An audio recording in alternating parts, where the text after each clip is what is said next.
that is also called as EPO of the wave. So these are the quantities. ठीक है, तो ये सारे क्वांटिटीज है, x equal to a sine omega t plus alpha. हाँ, alpha इसमें initial phase है, मतलब एंगल है। अब पार्टिकल स्टार्ट कहाँ से करता है उसके ऊपर डिपेंड है इक्वेशन। बेसिक इक्वेशन तो वही है, x equal to a sine omega t plus alpha, but it has two conditions. जैसा स्टार्ट होता है उस हिसाब से उसके दो कंडीशंस है।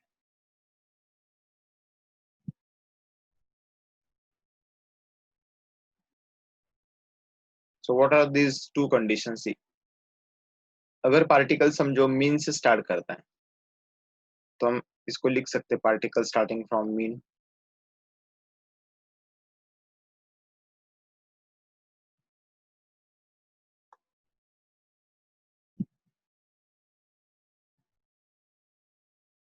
ठीक है, मीन पोजीशन से स्टार्ट करता है पार्टिकल, तो डायग्राम में ये ऐसा है।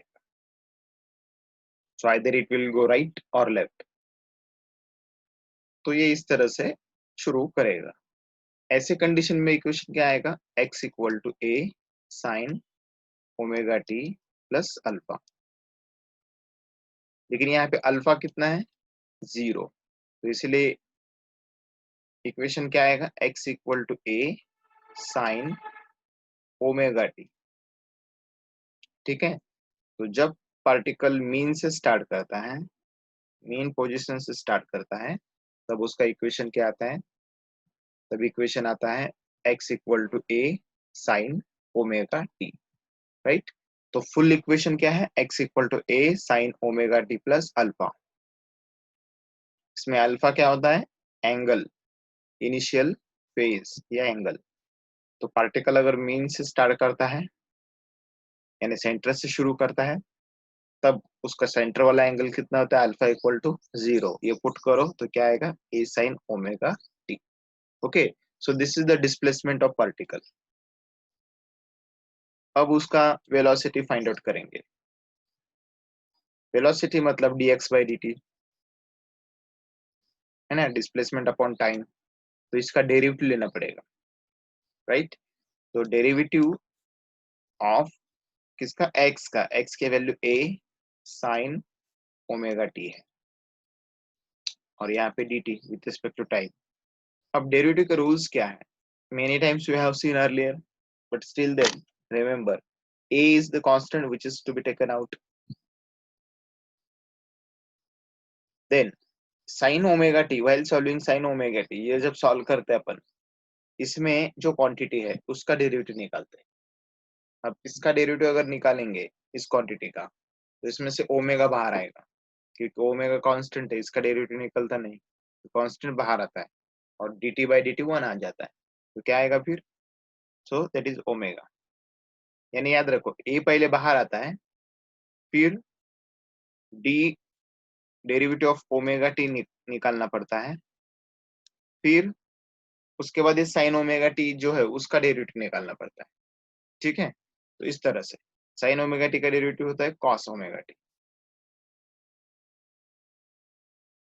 देखो प्रोसेस क्या है, पहले कांस्टेंट है तो सीधा बाहर निकालो। नंबर 2, साइन ओमेगा टी का डेरिवेटिव निकालो, जो कि कॉस ओमेगा टी आ गया, और जो ओमेगा टी है उसका भी डेरिवेटिव निकालो। ठीक है, तो ये चीज याद रखो। तो एक्चुअली ये स्टेप्स है इसके, लेकिन आप डायरेक्ट यही याद रखो कि इसका डेरिवेटिव निकालते समय पहले कांस्टेंट बाहर आता है a, अंदर कोई कांस्टेंट है तो वो भी बाहर आता है, सेकंड स्टेप, और third and last step sine का डेरिवेटिव कॉस आता है। ठीक है, साइन का डेरिवेटिव क्या आता है? कॉस। तो cos as it is omega t. तो ये इक्वेशन है वेलोसिटी।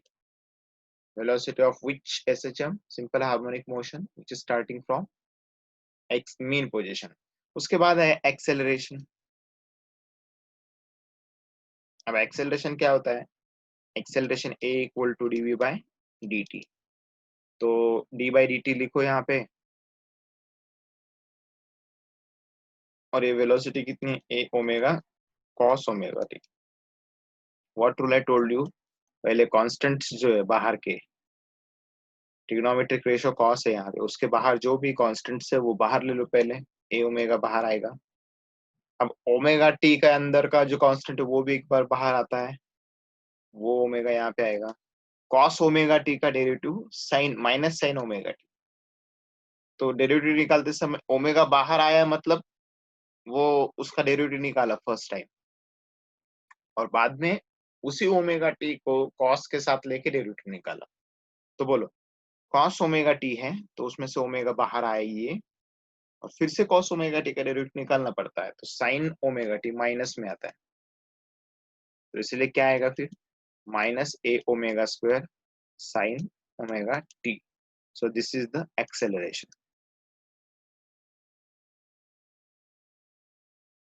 ठीक है, so these are three equations.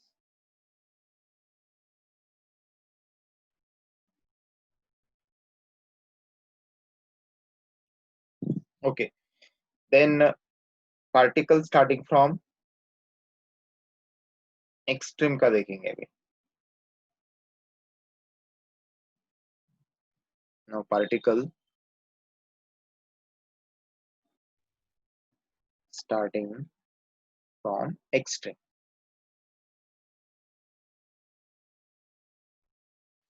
तो इक्वेशन किस तरह से आएगा, देखो पहले तो ये पार्टिकल अभी यहाँ पर है, यहाँ से स्टार्ट करता है, लेकिन यहाँ पे अल्फा कितना होता है 90 डिग्री, पता है ना। ओके, देखो अभी पार्टिकल एक्सट्रीम से स्टार्ट कर रहा है। ओके, हेडिंग है पार्टिकल स्टार्टिंग फ्रॉम एक्सट्रीम। तो एक्सट्रीम से अगर स्टार्ट करता है तो पार्टिकल एक्सट्रीम से स्टार्ट करता है, यानी एंड पोजीशन जो एक्सट्रीम पोजीशन है उससे स्टार्ट करता है, तो अल्फा कितना होता है 90 डिग्री। एक्चुअली इक्वेशन क्या होता है, x equal to a sine omega t plus alpha, लेकिन यहाँ पे अल्फा तो 90 डिग्री है क्योंकि वो स्टार्ट कर रहा है एक्सट्रीम से, एंड पोजीशन से स्टार्ट कर रहा है, तो इसलिए a sine omega t plus 90 degree लिख सकते हैं यहाँ, या पाई बाय 2 लिख सकते हैं। किसी भी साइन के रेशो में अगर 90 डिग्री ऐड होता है तो वो बन जाता है कॉस, इसलिए आता ए कॉस ओमेगा टी। ठीक है, तो x इक्वल टू या y equal to a cos omega t आ जाता है। So this is the displacement for the wave which is starting from the extreme. Comparison करो साथ साथ में, पार्टिकल मीन से स्टार्ट करता है तो यहाँ से स्टार्ट करता है तो अल्फा जीरो आता है, तो ये equation a sine omega t, और एक्सट्रीम से करता है तो a cos omega t. Now so this is displacement. अब करते हैं velocity, same process we are doing. So revise this two columns. Velocity मतलब डिस्टेंस बाय टाइम, इसका डेरिवेटिव निकालना है विथ रिस्पेक्ट टू टाइम, किसका a cos omega t. Step क्या बताया याद है ना, पहले ए कांस्टेंट बाहर निकालो। ओके, ए बाहर आने के बाद कॉस ट्रिग्नोमेट्रिक रेशियो है उसके अंदर जो भी है उसका कांस्टेंट बाहर निकालो, मतलब ओमेगा बाहर। अब कॉस ओमेगा टी का derivative minus sign omega T होता है, तो यहाँ पे माइनस आ जाता है। ठीक है, तो ये माइनस साइन भी आ गया। फिर उसके बाद एक्सेलरेशन, एक्सेलरेशन मतलब फिर से वही डीवी बाई डी टी, तो डेरिवेटिव ऑफ किसका velocity minus a omega sine omega t, तो इसका डेरिवेटिव निकाल दे तो माइनस ए तो रहेगा ही रहेगा, ओमेगा तो है ही यहाँ से ओमेगा आएगा, that is omega square, and what is derivative of sine omega T, it is cos omega t. ठीक है, तो इस तरह से एक्सेलरेशन भी आता है। So remember these three equations, displacement velocity acceleration. इसके पहले हमने जो देखा है ये एक्स का इक्वेशन एक, हमने जनरल वेलोसिटी का इक्वेशन भी देखा था, मतलब प्रूव भी किया था उसको, ओमेगा अंडर रूट ऑफ ये वाला। और एक्सेलरेशन का इक्वेशन जो जनरलाइज था, that equation was minus omega square x. देखो ये तीन इक्वेशंस जो है, ये तीन इक्वेशंस अलग फॉर्म में इधर आए हैं। तो क्या डिफरेंस है इन तीन कॉलम्स में? पहला जो कॉलम है उसमें भी एक्स वी ए, दूसरे में भी एक्स वी और ए, तीसरे में भी डिस्प्लेसमेंट वेलोसिटी एक्सेलरेशन है। लेकिन ये तीनों पहले जो है, ये तीनों यूज कब करना है? जब उसमें एक्स दिया हुआ होता है। और ये तीन कब यूज करना है? जब उसमें टाइम दिया हुआ होता है। समझ रहे हैं ना आप? तो यहाँ पे लिख सकते हैं दीज इक्वेशंस या these x V A used when what is given, x is given and not time. तो जिस इक्वेशन में टाइम नहीं होता उसमें ये पहले वाले यूज करो एनालिटिकल टाइप में। और ये कब यूज करना है? these x comma v comma used when time is concerned। उस क्वेश्चन में टाइम का क्वेश्चन है या टाइम डेटा में दिया है तो यूज कर सकते हैं, क्योंकि दिख रहा है क्लियर कट इसमें टाइम। ओके, जैसे कि एक इससे हम अभी यहाँ यही पे सब पॉइंट्स है तो उसका एक एग्जांपल करेंगे तो और क्लियर हो जाएगा। देखो, सपोज एक पार्टिकल मूव कर रहा है and that particle suppose reached Midway, यहाँ पे पहुंच गए। ये मीन है, ये एक्सट्रीम है, ये एक्सट्रीम है। Mean, extreme, extreme. The particle is at midway. तो उस पार्टिकल का हमें टाइम निकालना है कि कितना टाइम लगेगा उसको मीन से यहाँ तक जाने के लिए। ओके, तो मीन से यहाँ तक जाने के लिए कितना टाइम लगेगा ये हमें कैलकुलेट करना है, राइट। देखो ऐसे भी कर सकते हैं, यहाँ से यहाँ तक जाने के लिए कितना लगा या फिर यहाँ से यहाँ तक आने के लिए कितना लगा, तो हम वो दूसरे वाला करेंगे। समझ गए? तो पार्टिकल शुरू कहाँ से हो रहा है? यहाँ से स्टार्ट। एंड कहाँ पे होगा? यहाँ पर। ये एंड पॉइंट है और ये स्टार्ट पॉइंट है। तो यहाँ से यहाँ तक आया तो कितना टाइम लगेगा उसको ये फाइंड करना है। ये किस टाइप का क्वेश्चन है? पार्टिकल स्टार्ट फ्रॉम, ये है एक्सट्रीम वाला। तो क्या आएगा equation? X equal to a cos omega t, direct ले सकते हैं ये वाला। अब इसमें एक्स कितना है? अब एक्स मतलब आपको पता है पार्टिकल कहीं से भी शुरू हो उसका डिस्टेंस तो हमें एक्सट्रीम मीन से ही काउंट करना है, तो ये डिस्टेंस है उसका एक्स। लेकिन ये एक्स कितना है? लकीली a/2 है कि नहीं? एक्स कितना है? a/2, क्योंकि ये डिस्टेंस पूरा a होता है तो उसका आधा ये डिस्टेंस a/2 होता है, करेक्ट। तो हमें सिर्फ हमें क्या करना है? डिस्प्लेसमेंट देखना है। तो उसका फाइनल डिस्प्लेसमेंट कितना है? a/2 होने वाला है। मतलब देखो पार्टिकल शुरू कहाँ पे है? एंड पे। लेकिन आ कहाँ पे रहा है? यहाँ पर। तो यहाँ पे अगर आ रहा है पार्टिकल तो उसका फाइनल पोजीशन पे डिस्प्लेसमेंट एक्स कितना है? तो फाइनल पोजीशन पे यहाँ पर है, सेंटर से काउंट करो तो कितना होगा? a/2। तो x इक्वल टू a/2 लिखे डायरेक्ट। तो क्या लिखेंगे? At midway displacement of particle is a/2।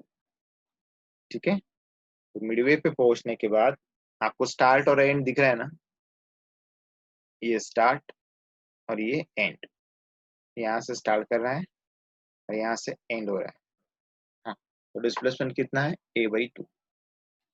चलो ठीक है, equal to a cos omega t. Omega होता है 2 पाई बाय कैपिटल टी। चलो a कैंसिल हो गया।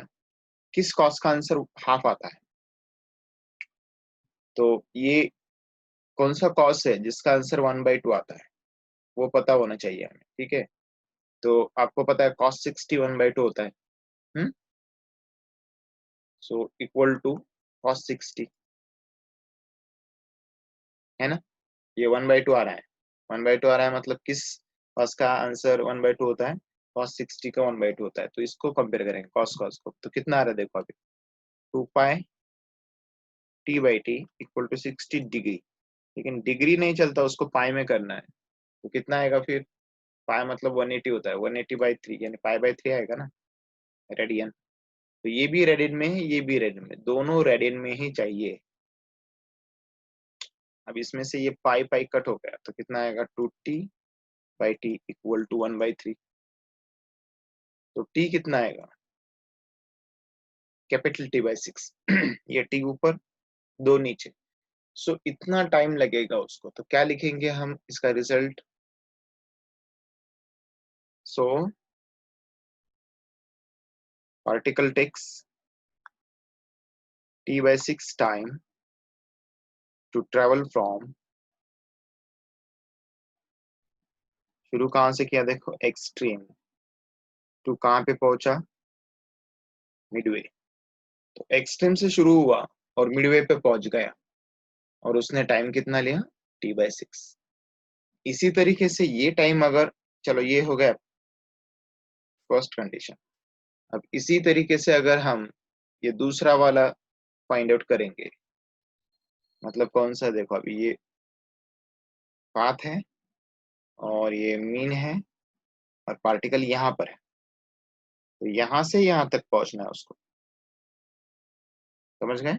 पार्टिकल को यहाँ से यहाँ अगर पहुंचना है तो उसको अलग टाइम लगता है, ये सेम नहीं होता टाइम, याद रखो।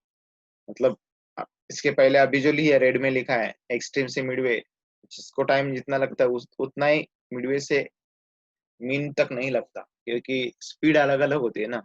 जब एक्सट्रीम पे होता है तब स्लो होता है, जब जैसे सेंटर की तरफ आता है फास्ट होता है, अलग टाइम लगता है उसको। और ऊपर के ही मेथड से सॉल्व करेंगे तो क्या लेना पड़ेगा, अभी देखो ये यहाँ से यहाँ जाने के लिए, फिर या फिर यहाँ से यहाँ जाने के लिए सेम टाइम लगता है। तो ये अपन सॉल्व कर सकते हैं किससे, कहाँ से स्टार्ट कर रहे हैं, मीन से। तो कौन सा equation, x equal to a sine omega t, same to same process से सॉल्व करो। तो यहाँ पे t/12 आता है, समझ गए। तो इसका मतलब ये है कि अलग अलग टाइम यहाँ पे लगते हैं। तो टाइम कैसे कैसे लगते हैं, देखो ये अगर मोशन है तो याद रखो यहाँ से यहाँ तक जाने के लिए T/6 लगता है, यहाँ से यहाँ जाने के लिए T/12 लगता है। वही पैटर्न आगे कैरी फॉरवर्ड होता है, ये T/12 लगता है, यहाँ पे T/6 लगता है, समझ गए। तो ये अलग अलग होता है टाइम, यहाँ से यहाँ तक आने के लिए T/6, यहाँ से यहाँ आने के लिए T/12।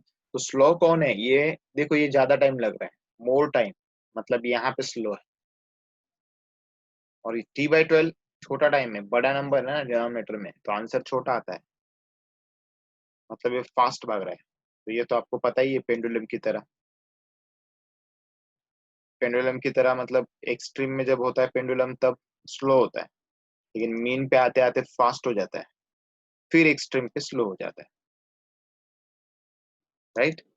पेंडुलम की तरह ही SHM का ये टाइम पीरियड होता है। लेकिन ये फिक्स है, लेकिन अलग भी कोई वैल्यू देंगे, समझो 60 डिग्री है, 60 डिग्री की जगह पे आपको 45 डिग्री दे दिया तो भी आप कर सकते हैं इसको आराम से, राइट। तो ये मेथड याद रखिए। सो this is equation for particle starting from mean and extreme. ठीक है, इसका एक स्क्रीनशॉट निकालो।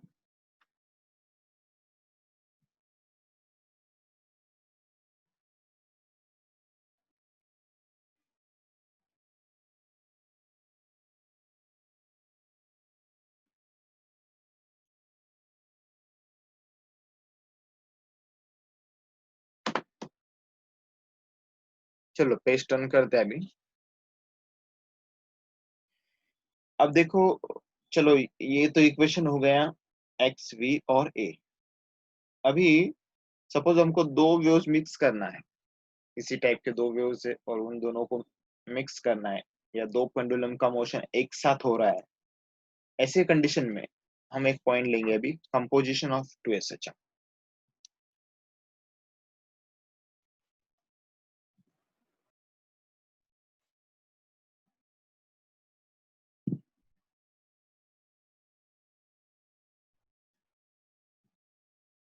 ठीक है, अब इसका मीनिंग क्या है, सपोज दो पार्टिकल्स मूव कर रहे हैं किसी एक पाथ पे, राइट, या दो अलग अलग पाथ पे मूव कर रहे हैं, इन दोनों को कंबाइनली अगर देखेंगे तो हमें एक अलग मोशन दिखाई पड़ेगा इसमें, ठीक है।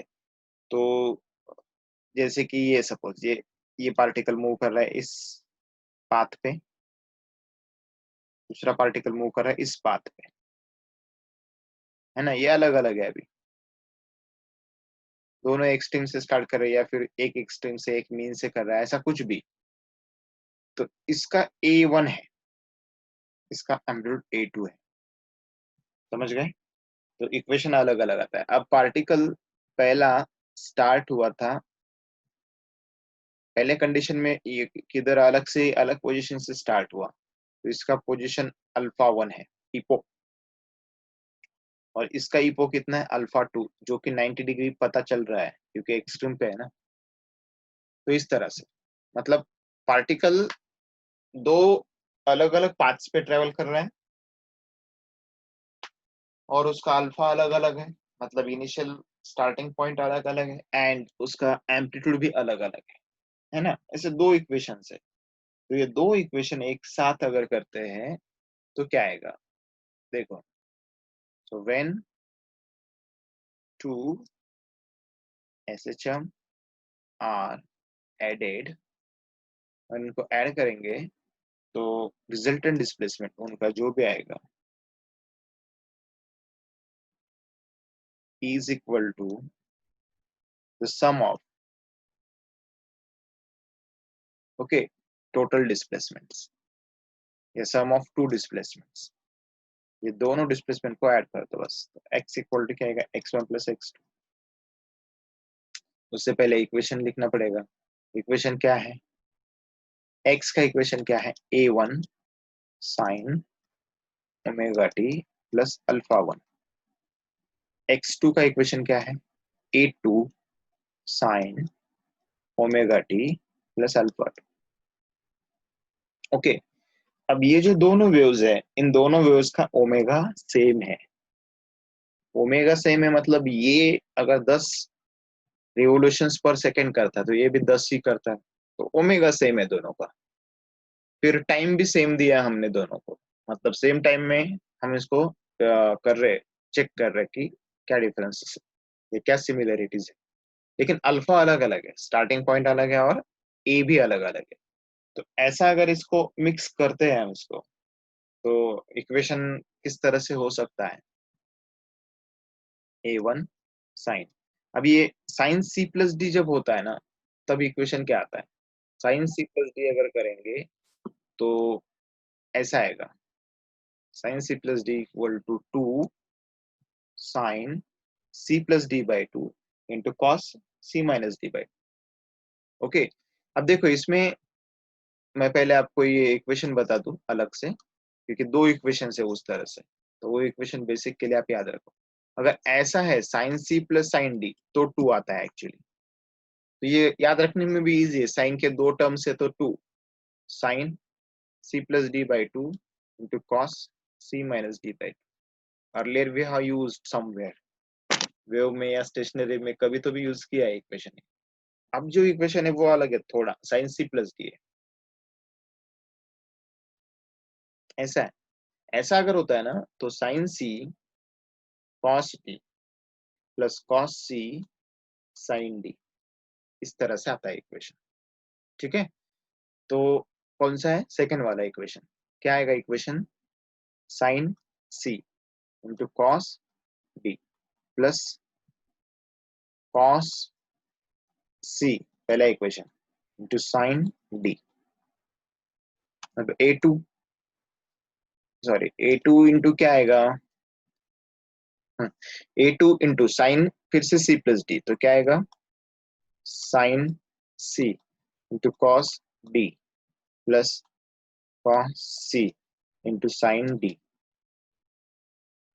अब इन दोनों को मल्टीप्लाई करके इसमें से साइन ओमेगा टी वाले टर्म अलग निकालेंगे। चलो साइन ओमेगा टी वाले क्या क्या टर्म्स आएंगे कॉमन, ये मल्टीप्लाई करो पहले दोनों को, ये भी मल्टीप्लाई करो दोनों को, तो क्या आएगा, साइन वाली टर्म कॉमन निकालेंगे तो A1 कॉस अल्फा 1, है ना साइन वाली टर्म, और ये साइन वाली टर्म क्या है A2 कॉस अल्फा 2 प्लस, अभी कॉस वाली टर्म कॉमन निकलते कॉस ओमेगा टी, क्या आएगा यहाँ पे, cos ओमेगा टी कॉमन निकलेगा तो A1 sin अल्फा 1, और यहाँ पे cos की टर्म निकालेंगे तो A2 sin अल्फा 2। समझ गए। अब ये जो टर्म होती है ना, ये A1 cos alpha 1 A2 cos alpha 2, A1 sin alpha 1 A2 cos alpha 2, इसको एक कंबाइनली एक नाम देते हैं sin ओमेगा टी, इसको बोलते हैं R cos अल्फा, और ये जो है इसको बोलते हैं R sin अल्फा। मतलब एक अल्फा 1 अल्फा 2 फिक्स है पहले से, starting position alpha A1 A2 भी फिक्स है ना, स्टार्टिंग पोजीशन फिक्स है, ये दोनों अल्फा 1 अल्फा 2, तो इनका रिजल्ट भी फिक्स आएगा जो कि R cos अल्फा होगा। अब ये इक्वेशन जो आया, देखो साइन C cos D, ठीक है, R कॉमन निकालते चलो, sign omega T into cos alpha plus cos omega T into sine alpha, तो ये भी तो यही फॉर्म में आया, sign C cos D cos C sin D, बराबर। तो ये कौन सा इक्वेशन होगा फिर, देखो sine C cos D plus cos C sin D, ये कौन सा इक्वेशन होगा फिर, sin C प्लस D। तो बस ये है इक्वेशन ऑफ रिजल्टेंट। तो दो इक्वेशन अगर मिक्सअप होते हैं तो उसका इक्वेशन ये आता है, उसमें से ये याद रखो कांस्टेंट क्या है, आर कॉस अल्फा, और ये कांस्टेंट क्या है, आर साइन अल्फा, ठीक है। अब ये जो वेव है, इसका ये रिजल्टेंट क्या आता है, रिजल्टेंट जो हमने लिखा है यहाँ पर, एंड उसका जो रिजल्टेंट होता है वो अपना जनरल इक्वेशन से सॉल्व करना है, जैसे वेक्टर का इक्वेशन होता है ना, उस तरह से A1 square plus A2 square plus 2A1 A2 into cos, लेकिन ये cos angle alpha 1 minus alpha 2 लेना है, समझ गए क्या। अल्फा 1 पहले वाला इक्वेशन, अल्फा 2 दूसरे वाला इक्वेशन, ये दोनों इक्वेशन याद रखो।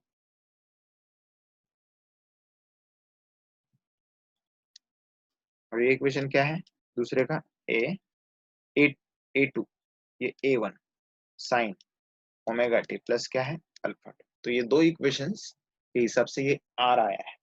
अब इससे tan भी निकाल सकते हैं आप आराम से, tan अल्फा इक्वल टू क्या आएगा, tan alpha equal to sin alpha by cos alpha आएगा, है ना। लेकिन sin अल्फा कितना है, A1, इसको R से मल्टीप्लाई करे तो कोई फर्क नहीं पड़ता, लेकिन R sin अल्फा क्या है देखो, A1 sin alpha 1 plus A2 sin alpha 2 divided by A1 cos alpha 1 plus A2 cos alpha 2, alright. तो फिर अल्फा इक्वल टू कितना आएगा, tan inverse, tan raise to 1 है उधर जाएगा, tan inverse A1 sin alpha 1 A2 sin alpha 2, simple format है, ऊपर A और cos है, नीचे A और sin है, ऊपर sin है नीचे cos, तो cos अल्फा 1 और ये cos अल्फा, ओके, समझ गए। तो इस तरह से हम क्या क्या निकाल सकते हैं कंपोजिशन में, कंपोजिशन में वी कैन फाइंड x, मतलब रिजल्टेंट डिस्प्लेसमेंट निकाल सकते हैं, वी कैन फाइंड r, पहला इक्वेशन, दूसरा r रिजल्टेंट निकाल सकते हैं, और तीसरा एंगल या दोनों का मिलाकर ईपो कितना हुआ है, तो ये भी निकाल सकते हैं, ठीक है। So this three terms are important, first second and this third, right. तो ये याद रखो कंपोजिशन ऑफ एसएचएम। अब कंपोजिशन एसएचएम के क्वेश्चंस एग्जाम में एक्चुअल कैसे आते हैं वो याद रखो, जैसे कि ये find resultant phase of combination of two SHM, y equal to 3 sin omega t plus 5/6, y2 equal to 2 sine omega t plus pi by two. Okay, अब देखो इसमें क्या निकालना है, रिजल्टेंट फेज। तो रिजल्टेंट फेज भी निकालना है और रिजल्टेंट डिस्प्लेसमेंट भी निकालना है। तो फेज, डिस्प्लेसमेंट और इक्वेशन तीनों भी निकालो। Find resultant displacement, phase, equation, इसका ऑफ कॉम्बिनेशन ऑफ 2SHR। चलो तो इक्वेशन कैसे करते हैं, अब पहले आर निकाल लेंगे। हाँ, आर और अल्फा पता होगा तो इक्वेशन बना सकते हैं। एक्चुअली 1 2 3 ना सॉल्व करते समय 3 2 पहले निकालो, फिर 3 निकालो, फिर 1 लिखो, क्योंकि आर की वैल्यू 1 में डालना है। चलो आर निकालते पहले। A1 स्क्वायर 2 कॉस कितना आएगा अभी, 5/6 मतलब कितना, 30 डिग्री। ये कितना है, 90 डिग्री, है कि नहीं। तो 90 माइनस 30 मतलब कितना आएगा, 60 डिग्री। 60 मतलब कितना, पाई/3।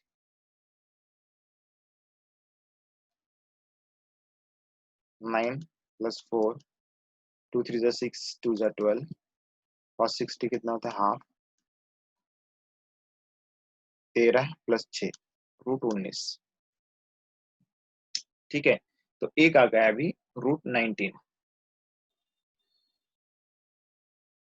अब नेक्स्ट स्टेप, चलो ये आर आ गया है, अभी अल्फा निकाल सकते हैं। ठीक है ना, अल्फा के लिए क्या स्टेप बताया था, देखो A1 tan inverse of A1 कितना है, 3 साइन अल्फा 1 यानी साइन कितना, 30 डिग्री प्लस A2 कितना है, 2 साइन 90। अब नीचे क्या लिखना है, ऊपर साइन के टर्म से, नीचे कॉस आता है बस। हाँ, अब कितना आएगा, tan इनवर्स ऑफ, बोलो 3 साइन 30। साइन 30 कितना होता है, √3/2। √3/2 मतलब 0.8 होता है। ओके, सॉरी साइन 30 हाफ होता है 0.5, तो कितना आएगा ये, 1.5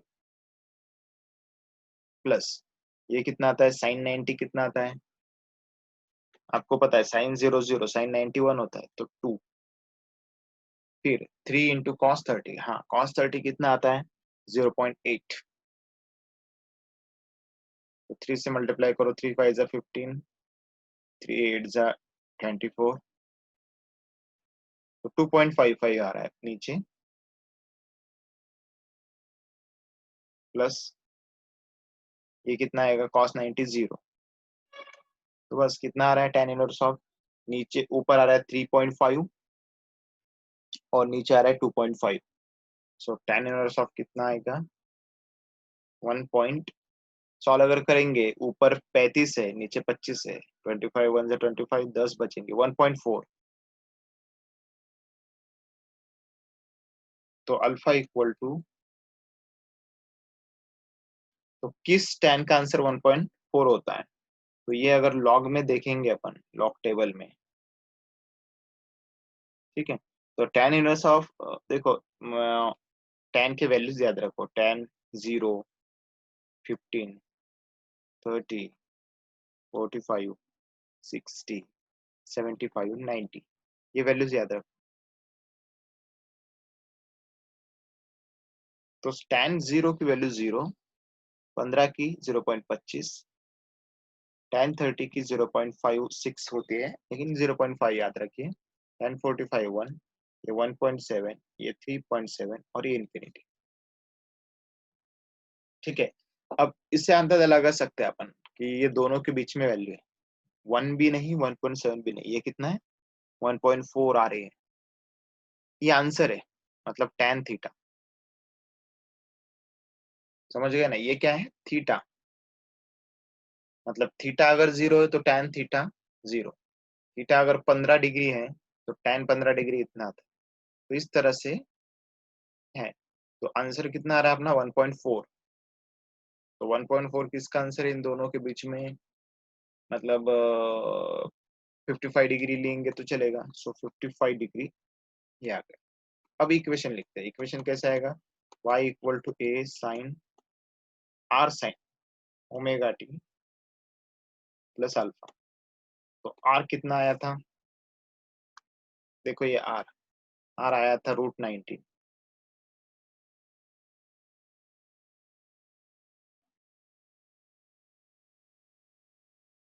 बस, तो ये है इक्वेशन ऑफ एसएचआर। ओके, चलो तो इसका एक स्क्रीनशॉट निकाल लो सेकंड का।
ओके, सेकेंड पेज हो गया, थर्ड पेज।